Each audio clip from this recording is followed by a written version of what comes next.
जनपद गाजियाबाद के निडोरी गांव में युवा गौरक्षा वाहिनी के कार्यकर्ताओं द्वारा एक कार्यक्रम आयोजित किया गया। कार्यक्रम में पहुंचे वाहिनी राष्ट्रीय अध्यक्ष डॉक्टर हेमंत भैया ने कहा कि हम वाहिनी के सभी कार्यकर्ताओं से चाहते हैं कि आपस में एक दूसरे से मिलकर रहे और परेशानी आने पर सभी एकजुट होकर हर समस्या का समाधान करें। हेमंत भैया ने कहा कि आप सभी कार्यकर्ता ही संगठन की शक्ति हैं और आप सभी का सम्मान मेरे सर आंखों पर है और मेरे किसी भी कार्यकर्ता पर किसी भी व्यक्ति या संगठन द्वारा बगैर किसी गलती के गलत टिप्पणी या उंगली उठाई तो मैं उस व्यक्ति के हाथ कटवा दूंगा, जिससे वो दोबारा उंगली उठाने लायक ना बचे।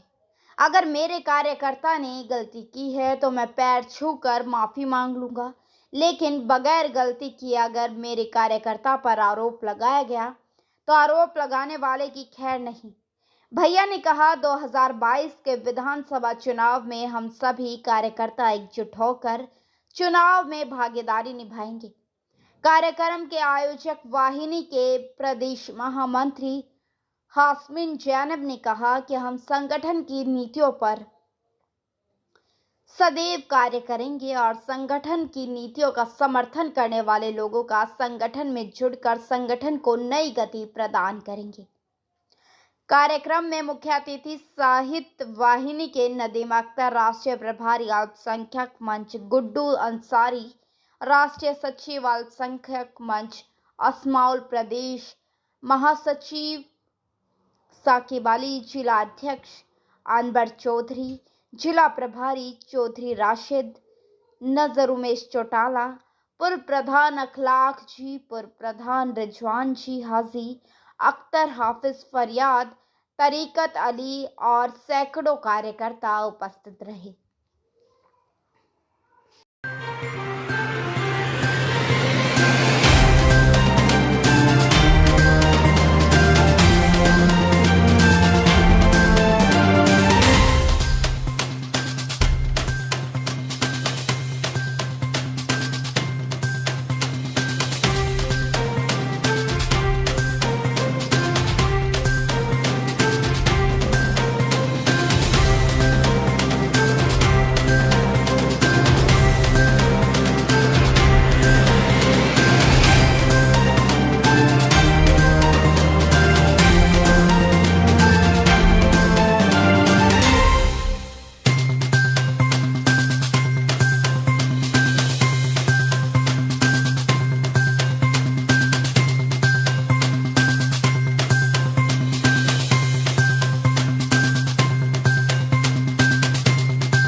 हासमीन जी और इस कार्यक्रम की रूपरेखा तैयार करके ये जो कार्यक्रम किया जा रहा है, इसके आयोजक हमारे सहपाठी और युवा गौरक्षा वाहिनी को पश्चिमी में एक बहुत कम समय में इतनी ऊपर ले जाने वाले नदीम अख्तर जी, यहाँ पर उपस्थित प्रदेश महामंत्री असमाउल जी, मंच पर उपस्थित हमारे प्रधान जी,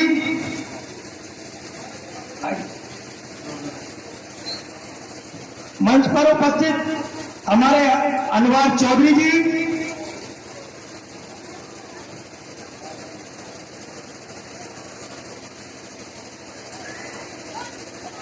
कार्यक्रम में उपस्थित फहीम जी, डिस्ट्रिक्ट सेक्रेटरी,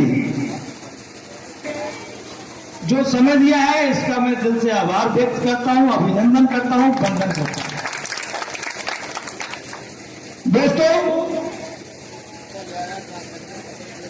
मैं बताना चाहूंगा, मैं जनपद और 2008 से राजनीति में मैंने कदम रखा। मैं आपको बताऊं कि मैं घर से बहुत बड़ा आदमी तो नहीं हूं, क्योंकि जो चीजें मैं वाफिकार नहीं हूं और अगर जहां नहीं हो तो वहां मैं पहुंच रहा हूं, वहां से हो रहा हूं। इन 5 सालों में जो पिछली सरकारें रही, चाहे वो समाजवादी की सरकार हो, चाहे वो बहुजन समाजवादी पार्टी की सरकार हो या फिर कांग्रेस की सरकार हो, और आज की सरकार भी आप देख रहे होंगे, बुराइयां तो सभी में होती हैं, क्योंकि अगर सबकी बुराइयां नहीं होंगी तो फिर विपक्ष तो हर जगह होता है। लेकिन उस विपक्ष के होने के बाद भी अगर देखा जाए तो हमारी सरकार में बहुत अच्छा काम हुआ है। सबका साथ सबका विकास को लेकर माननीय नरेंद्र मोदी जी की सरकार जो 2014 में बनी, उसी रास्ते पर आज भी सरकार काम कर रही है। बहुत सारे लोगों को उज्ज्वला योजना, अनेक प्रकार की योजनाओं का लाभ मिला है, और जिनको नहीं मिला है, हमारी सक्रिय टीम गांव-गांव घूम रही है, सर्वे कराया जा रहा है। जिनको नहीं मिला है और वो पात्र हैं, उन लोगों को भी योजना का लाभ दिलवाने के लिए हम लोग प्रयासरत हैं और प्रयास कर रहे हैं, और उनको लाभ दिलाया जाएगा। मैं अपने युवा गोरक्षा वाहिनी के सभी कार्यकर्ताओं से कहना चाहूंगा, अगर आपके क्षेत्र में, आपके आसपास क्षेत्र में या गांव में कोई ऐसे लोग हैं जिनको उस सुविधा का लाभ मिलना चाहिए और वो सुविधा का लाभ नहीं मिला है, तो आप संबंधित जो अधिकारी हैं उनको लिखित के अपने लेटर पैड पे लिखित दीजिए। और अगर वो अधिकारी नहीं करते हैं और वास्तविकता है वो पात्र हैं, उनको मिलना चाहिए। अगर वो ऐसे अधिकारी उस चीज को नहीं करते तो मैं आपको एक विश्वास दिला के जाता हूं कि 24 घंटे के अंदर वो अधिकारी सस्पेंड होगा। किसी भी विभाग का कोई अधिकारी हो, अगर आपकी बात को नहीं सुनता है और जायज बात को नहीं सुनता है तो 24 से 25 में घंटा नहीं लगेगा, उसको सस्पेंड कराने के लिए मैं सक्षम हूं, मैं सस्पेंड करूंगा। वैसे आप देख रहे होंगे शरीर में मैं बहुत पतला दुबला हूं, लेकिन शरीर से आइडिया ताकत का कभी लगाना मत, क्योंकि हम लोगों ने एक लक्ष्य और पीड़ा है। 2022 में पुनः योगी जी को मुख्यमंत्री बनाना है और 2024 में माननीय प्रधानमंत्री जी को पुनः दिल्ली की गद्दी पर बैठाना है। ये हमारा लक्ष्य है और इसी लक्ष्य पर हम लोग काम कर रहे हैं। आज की जो ये जनसभा का प्रोग्राम था, आप सभी लोगों की उपस्थिति देख के मुझे बहुत हर्ष हुआ, और मैं अपने कार्यकर्ता आयोजकों से कहना चाहूंगा कि ऐसे ही लगे रहो। मुझे उम्मीद है कि जो 2019 और 2014 में जो सीटें निकली, इस बार उससे दुगनी सीटें निकलेंगी, ये विश्वास है। आप सभी कार्यकर्ता ऐसे ही मेहनत करते रहे। हमारा पुलिस प्रशासन भी यहां मौजूद है। पुलिस प्रशासन जिस तरीके से हमारी सरकार में, ये देखा होगा आपने, किसी पुलिस प्रशासन पे कोई दबाव नहीं है, लेकिन इसका भी ये गलत फायदा उठा रहे हैं। पुलिस प्रशासन भी जो नहीं करना चाहिए वो भी कर रहे हैं, जबकि इस छूट का नाजायज फायदा उठाया जा रहा है। छूट इसलिए दी गई थी कि आप अपने विवेक से काम कीजिएगा, जो जायज है वो काम कीजिएगा, अगर कोई दोषी है तो उसके खिलाफ कार्रवाई कीजिएगा। लेकिन कहीं कुछ जगह तो ठीक है और कुछ जगह तो बहुत ही ज्यादा भ्रष्टाचार है। सरकार में ढील रही, योगी जी की ढील रही, हमारे माननीय जो बैठे हैं उनकी ढील रही, और हमको ये जो हमको लेटर दिया गया है, उस लेटर पे साफ अंकित किया गया है कि आप किसी अधिकारी कर्मचारी के सरकारी कार्य में बाधा नहीं डालेंगे। लेकिन हम ऐसा भी नहीं है कि उस लेटर की सारी बातें को मानते हैं, क्योंकि सारी बातें जब प्रशासन नहीं मान सकता तो हम वही काय को सारी बातें मानेंगे, जो मानने की है वही मानी जाएंगी। आप काम कीजिए, निष्पक्ष काम कीजिए। और अभी एक कांड हुआ था, मैंने नदी मित्तल जी को बोला है कि जो भी कार्यकर्ता आप बनाए उसका थाने से चरित्र प्रमाण पत्र जरूर लें। युवा गोरक्षा वाहिनी का कोई भी कार्यकर्ता ऐसा नहीं होगा जिसके खिलाफ कोई मुकदमा अगर पहले से दर्ज है। ऐसे किसी भी कार्यकर्ता को हम अपना सदस्य नहीं बनाएंगे, ये हमारा है।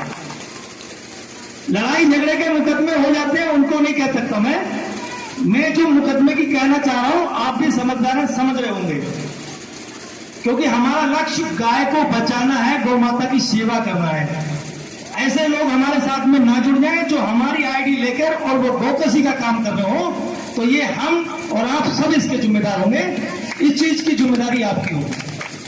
ऐसे लोगों को सतर्क रहें, क्योंकि कई सारे संगठन ऐसे चल रहे हैं हमारे संगठन के संरक्षक माननीय योगी आदित्यनाथ जी ने हमें जो निर्देश दिया है कि अगर हमारे किसी कार्यकर्ता अगर ऐसा लिप्त पाया जाता है कहीं पे भी, अगर उससे थाने में अगर उसके खिलाफ मुकदमा दर्ज होता है तो सबसे पहले वो मुकदमा हमारे खिलाफ दर्ज होगा।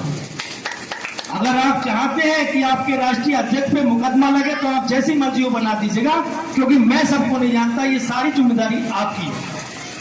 आप जानते हैं आप किस कार्यकर्ता को बना रहे हैं, उसका रिकॉर्ड क्या है, वो आपकी जिम्मेदारी है। मैं आपके विश्वास में, आपने मुझे लेटर देंगे, मैं आपको संतुष्टि आपका नाम डाल के उसको आप वेरीफाई कर दूंगा। मुझे संगठन को, सरकार को बचाना और बदनामी कराना सब कुछ आपके हाथ में है, आप लोग जैसा चाहें। और मुझे विश्वास है ऐसा होगा नहीं, क्योंकि आप लोगों का उत्साह, आप लोगों की उमंग और गौ सेवा के प्रति भावनाओं को देखते हुए मुझे ये लगा है। और कुछ लोगों ने अभी रास्ते में, मैं आया कल मुजफ्फरनगर में एक बवाल हुआ है, समस्याएं हैं। कुछ लोगों ने ये कहा है कि गाय किसान को जिस तरीके से आज खेती में जो परेशान है किसान, परेशान न हो। बहुत जल्द हमारी सरकार ने निर्णय लिया है कि प्रत्येक ग्राम पंचायत में एक गौशाला का निर्माण कराया जाएगा। उत्तर प्रदेश की समस्त ग्राम पंचायतों में गौशाला का निर्माण कराया जाएगा। ना किसान परेशान होगा, ना जवान परेशान होगा, कोई परेशान नहीं होगा। सरकार में सबका सम्मान रखा जाएगा, बिल्कुल निश्चिंत रहे। समय लगेगा, अभी इतनी जल्दी तो नहीं हो सकता, समय लगेगा थोड़ा सा, सब कुछ धीरे धीरे हो जाएगा। और इन 5 सालों में आपने देखा होगा कि पिछली सरकारों में क्या रहा कि जानवर को हम लोग बाहर सोते थे और जानवरों को ताला लगा के अंदर बांधते थे। ऐसा ना हो कि हम भैंस 40,000 रुपए खरीद के लेके आए और रात में अगर वो खूब भूल के ले जाए, ये डर लगा रहता था। आज अगर इस प्रकार की कहीं चोरी, कहीं कुछ नहीं हो रहा है। और मैं गारंटी करता हूं, यही समाजवादी पार्टी की सरकार होती तो आप इससे सुकून से नहीं रह पाते। बुराइयां करने वालों से, जो लोग बुराइयां कर रहे हैं, मैं उनसे भी कहना चाहूंगा, और समाजवादी पार्टी के नेताओं से और उनके मुखिया से कहना चाहूंगा, मीडिया के माध्यम से ये कहना चाहूंगा, अभी जो आपने सुना होगा कि राम मंदिर के विवाद में अब उनके पास कोई मुद्दा नहीं है, विकास का कोई मुद्दा नहीं है, सरकार के लिए कोई ऐसी घेरने का कोई मुद्दा उनके पास नहीं है। अब एक मुद्दा है कि राम मंदिर घोटाला। अरे तुमने आज तक राम को नहीं जाना, तुमने राम की आस्था को नहीं जाना, आज तुम्हें राम की याद आई है। ऐसे लोग सिर्फ गुमराह करते हैं और कुछ नहीं है इनके पास। मैं उनके मुखिया और उनके जो भी सहपाठी है, प्रतिनिधि कहना, जो भी आरोप लगाने वाले हैं, मैं उन सबको चेतावनी देना चाहता हूं कि सुधर जाओ। हम सिद्धांतवादी हैं, लेकिन इतने सिद्धांतवादी नहीं है। अगर हम अपने पे आ गए तो हिंदुस्तान में जगह नहीं मिलेगी तुम्हें राजनीति करने की। इसलिए हम लोग भ्रमित ना हो, किसी के बहकावे में ना हो। लोग आपके घर आएंगे, आपको बहकाएंगे, तरीके की बातें करेंगे, फिर लोग देंगे कि हमारी सरकार आएगी तो ऐसा करेंगे और हमारी सरकार आएगी तो ऐसा करेंगे। मैं ये नहीं कहना चाहता। आपने देखा होगा समाजवादी पार्टी की सरकार में कितने आज जो मुस्लिमों की हितैषी मानी जाती है, जो अपने आप को मुस्लिमों का हितैषी कहती है, अगर मुस्लिमों के हितैषी होते तो आजम खान जी आज जेल में नहीं होता। ये मैं गारंटी से कहता हूं, चैलेंज के कहता हूं। अगर समाजवादी पार्टी चाहती, उसके मुखिया चाहते, तो जो स्थिति आज आजम खान जी की है वो स्थिति नहीं होती। ये सिर्फ आप सभी लोगों को गुमराह करने के लिए, एक राजनीति रोटी सेकने के लिए इस तरीके के जो षड्यंत्र में बच्चे जाते हैं और जो बातें की जाती है हिंदू मुस्लिम की, वो आपको सिर्फ टारगेट वोटों का है और कोई टारगेट नहीं है। आपकी सुरक्षा से उन्हें मतलब नहीं है, आपके सम्मान से उन्हें मतलब नहीं है, आपके अधिकार से मतलब नहीं है, आपके किसी चीज से उन्हें मतलब नहीं है। आपकी सिर्फ उन्हें वोट से मतलब है कि मुसलमान समाजवादी पार्टी से जुड़ा रहे, हमारा वोट बैंक है। बहन जी की भी सरकार हुई, उन्होंने जब एससी के वोटों को बेचना चालू कर दिया। आज देख लीजिए बहन जी कहां है। और समाजवादी पार्टी 2012 में जिस तरीके से बहुत पूर्ण बहुमत से सरकार बनी थी, 47 सीटों पर सिमट गई। और मैं गारंटी करता हूं और चैलेंज करता हूं कि आप लोगों का ऐसी साथ रहा तो 2022 के चुनाव में 7 सीटें रहेंगी, सिर्फ 7 उत्तर प्रदेश के अंदर। आप सभी लोगों ने इतना समझ लिया, क्योंकि मुझे भी अभी दिल्ली निकलना है, समय कम था, लेकिन रास्ते में लेट हो गया। अगली बार आऊंगा, आप सभी लोगों के बीच आऊंगा, क्योंकि मैं चुनाव का सह प्रभारी भी हूं उत्तर प्रदेश में, और पूरे चुनाव आप लोगों से हमारी आपकी मुलाकात होती रहेगी। और चुनाव ही नहीं, आपके हमारे संबंध है, इसको मैं बरकरार रखूंगा। और ये भी विश्वास दिला के जा रहा हूं, निडोरी ग्राम पंचायत की सभी जनता को मैं विश्वास दिला के जाता हूं कि आपका बेटा, आपका भाई, जिस लायक आपको मुझे जिस समय जैसी भी जरूरत हो, मैं आपके लिए तैयार रहूंगा। ये विश्वास दिलाता हूं आपके लिए। आप मेरा सहयोग कीजिए। धन्यवाद। माननीय राष्ट्रीय अध्यक्ष जी, माननीय